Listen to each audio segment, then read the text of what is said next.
your brain really hates ambiguity. And it makes sense, right? Because our brain, to a large extent, evolved as a prediction engine, making sure that we have survival, right? That we can anticipate pain and pleasure, and that we know what's up. So when we don't know what's up, when there's ambiguity, it freaks out, right? And it really triggers all that stress inside of us.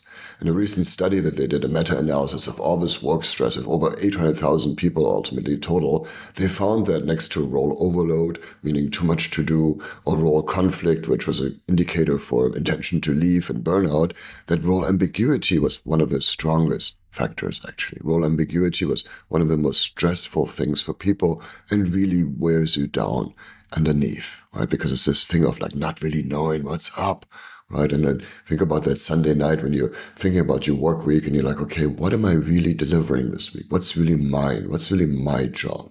Right? And there's a lot of lack of clarity here, especially in a world that's transforming, right? We're in this liminal space of transformation at the moment.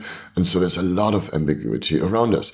And there's even a contradiction inside of us because our second circuit, our emotional territorial circuit, hates ambiguity. Right? It wants to make sure that it belongs, that it's safe, that everything is okay, and that there's a level of certainty. But on a fourth circuit, on the relational circuit, when you're actually being authentic and you're choosing from the inside, yourself doing, right, then ambiguity becomes an invitation. Right? Because if you think about it, Ambi-agere, right, from Latin means two ways. Right? So that's an invitation for choice.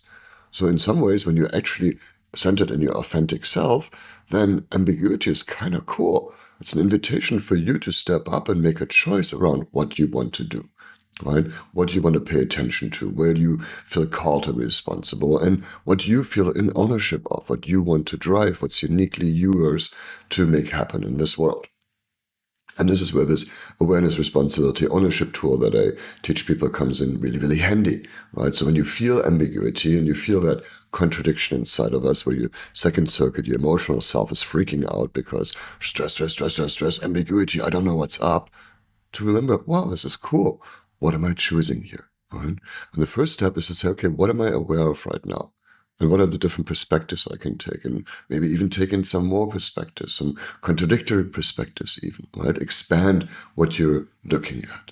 And then from there, go into, okay, what's mine here? Where am I invited to take responsibility? And again, it sometimes gets conflated with blame, but responsibility is the opposite. It's actually a power move. It's to say, I can be responsible. I'm able to respond to this. Right? So then you think about what is mine to be responsible for and what am I in ownership of? Right? What is really mine to drive here? You're a unique self. Nobody's ever been you before. So what's yours to make happen? So this week, when you encounter ambiguity, think about that move, right? To say, okay, cool. What am I aware of right now? What am I responsible for? What am I invited to here? And what do I ultimately want to drive?